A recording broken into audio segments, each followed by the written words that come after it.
వచ్చిన తర్వాత సడన్గా మెలకు వచ్చింది. 4 గంటల 12 నిమిషాలు టైం.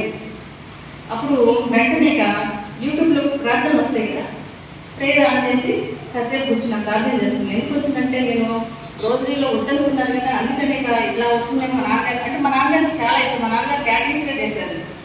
మరింతలన్న రోజు ఆయన చెప్పుకుంటూ కూర్చుంటారు అనమాట ఖాళీ ఉన్నప్పుడు.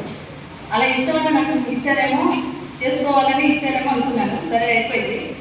తర్వాత కాసేపు ఆ ప్రార్థన పెట్టుకుని కాసేపు కూర్చున్నాను. కూర్చున్న తర్వాత నిద్ర వచ్చేసింది. ఆ ఫోన్ అలా పోతానంటే నేను నిద్రపోయిన తర్వాత మళ్ళీ ఒక కళ వచ్చింది. ఏంటి ఆ కళ అంటే, ఒక నల్లటి అంగి వేసుకొని నా ముందు నుంచున్నారు. ఎవరు తెలియదు, సంథింగ్ నుంచుంటే అంటున్నా, ఏమంటున్నా నాకు పక్క నుంచి వినిపిస్తుంది, అంటున్నారన్నా అని ఆ శబ్దం నాకు వినిపిస్తుంది. సడన్గా నేను వచ్చి కూర్చుంటే టైం 5:30 అయింది. ఇక లెక్సి కాసేపు బయట చదువుకొని ప్రార్థన చేసుకొని ఇక స్కూల్కి వెళ్ళాలి కదా, లెక్సి తయారైపోయింది. మా సార్ని అడిగారు, చర్చికి వెళ్ళాలండి, నాకు ఇలా కళ వచ్చిందని. అసలైతే ఆడగానే అడిగాను, ఫస్ట్ సండే వెళ్దాము, ఫస్ట్ ట్యూస్డే కదా వెళ్దాము, ఏదైతే ఏమైంది అని చెప్పేసి మా సార్ ఏమో ఒప్పుకోవట్ల. ఏంటి నా కొడుకు మంగళవారం పుట్టింది, ఖచ్చితంగా వెళ్ళాల్సిందే అన్నాను. ఒక్కసారి వెళ్దామన్నా. ఏమనుకున్నారు ఏంటో, సరే వెళ్దామని అన్నారు. అలా బయలుదేరి వచ్చేటప్పటికి ఇక అన్ని తలుపులు వేసుకొని వచ్చేటప్పటికి ఎవరో వచ్చారన్నమాట, బంధువులు. అంటే బంధువులు ఏంటి తెలిసిన వాళ్ళు. గడి వేసుకున్నాం, తలుపు వేసి బయటకు వేసుకొని బయటకు వచ్చే టయానికి గేట్ పోతుంది. చూస్తే తెలిసిన వాడు అనమాట. వాళ్ళని కూర్చోబెట్టాం. 6:30 అయింది.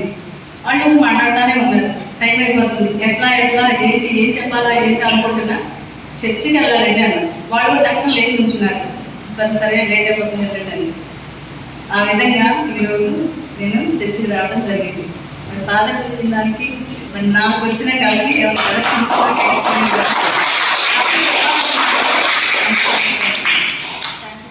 చాలా చాలా సంతోషం.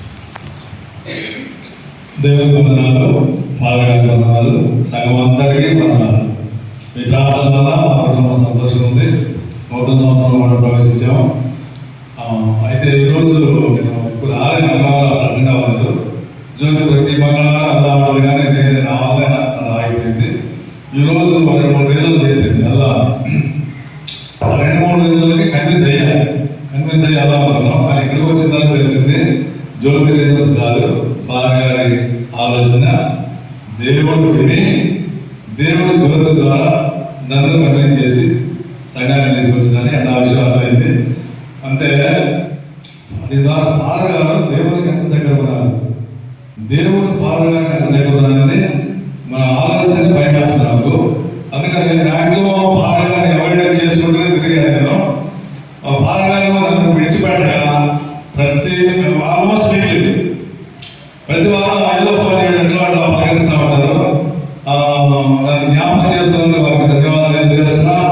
అదేవిధంగా ఫాదర్ గారు మన సంఘానికి వచ్చిన దగ్గర కూడా ప్రధాన సంఘాలు మన మెలోడీ సంఘం కానీ ఎంతో ప్రయాసంతో ఆత్మీయంగా సంఘం బలపడడానికి చేస్తున్న కృషి మనందరూ తెలుసు. అదేవిధంగా శారీరకంగా ఎన్నో ఆపరేషన్లు ఆయన చెప్పారు, ఫాదర్ గారు చెప్పారు.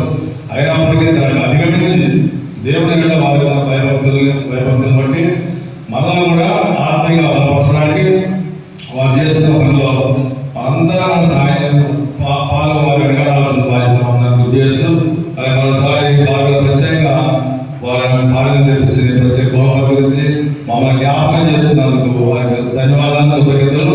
ధన్యవాదాలు. Thank you. నాకు వచ్చిన స్వాతంత్రం వచ్చాము. మా ఇద్దరు ఒకే ఊరు కదా, మా ఫ్యామిలీ నాకు తెలుసు. ఇంటి పక్కనే దూరం ఏం కదా, మా ఇంటికి మహా అయితే 3 నిమిషాలు ఉంటాయి. 3 నిమిషాలు ఒకే లైన్లో వస్తాము. నేను గృహం మా గృహం కూడా. కానీ చిన్నప్పటి నుంచి మా నాన్నగారు తెలుసు. మా నాన్నగారి తర్వాత మా తాతగారు, మా అమ్మమ్మ చాలా బల విశ్వాసం వాళ్ళు, గట్టి విశ్వాసం. ఎప్పుడు టీవీ లేదు ఇంట్లో, అభివృద్ధి విశ్వాసం వాళ్ళు. ఇప్పటికీ టీవీ లేదు, డబ్బు లేదని కదా పోవడం దాస్తారు. ఇప్పుడు టీవీ చూడడం ఎంత విశ్వాసం, బలమైన విశ్వాసం. కాబట్టి ఆ విధంగా నేను అనుకున్నప్పుడు నాకు అనిపించింది. ఎందుకు ఈరోజు సాయంకాలం కూడా అమ్మగారు సంధించిన తర్వాత నేను గుళ్ళోకి వచ్చాను. ఆ తర్వాత సందుకు వచ్చింది. సింధు వచ్చేసి ఇంటికి వెళ్ళేసినప్పుడు నేను కూడా వెళ్ళి ఇది తీసుకున్నాను, డోర్లు తీసి నేనే మైక్ ఆన్ చేసుకున్నాను. మైక్ ఆన్ చేసుకొని ఇప్పుడు లైట్ ఆన్ చేసుకొని ఒకసారి చేస్తారా మొదటి మంగళవారం కదా, అంత ద్వారా నా యొక్క విచారణ దీవించండి, ఆశ్రయించండి అని వెళ్ళిన తర్వాత నాకు గుర్తుకొచ్చింది ఏంటంటే ఈ స్వరూపం నాకు గుర్తుకొచ్చింది. ఇది మనకి ఇవ్వాలనుకున్నాను. వెంటనే తీసేసి దాన్ని ప్యాక్ తీసేసి మళ్ళీ ప్యాక్ చేయడం కుదరలున్నాను. ఇది ఫారెన్ ప్యాక్ కదా, నా వల్ల కాదు అలా ప్యాక్ చేయలేదు. చాలా ఇదిలో లేదు ఇంట్లో, అటు ఇటు చాలా పెట్టారు, నాకు అర్థం కాలేదు. అలా పెట్టేసేసి ఫోన్ చేద్దామా అనుకున్నాను. సరే ఫోన్ చేద్దామా అనుకుని అలా బయటకు రాగానే రాజు ఫ్యామిలీ వచ్చేసింది. ఆయన తన భార్య వచ్చేసరికి వచ్చి బాగా విషెస్ చేశారు. నాకు మాట్లాడిన తర్వాత నన్ను గుళ్ళోకి మాతో నేను వచ్చి నేను పాటలు పాడాలి, తర్వాత అలా బయటికి వెళ్ళి అలా వాక్ చేస్తే ప్రకాశం షాప్లో వచ్చేసారు. అది పాటలు పాడుతున్నాయా అని చెప్పారు. ఏదైనా ఇది దేవుని నిర్ణయం, దేవుని యొక్క సంకల్పం. ఈరోజు నేను అనుకోవడం ఏంటి, దేవుడు అనుకోవడం ఏంటి, మీరు అనుకోవడం ఏంటి, మీరు రావడం ఏంటి, ఈ యొక్క గొప్ప నేను కార్యక్రమం ఏంటి, ఇది ఎలా ఊహగా చూడండి.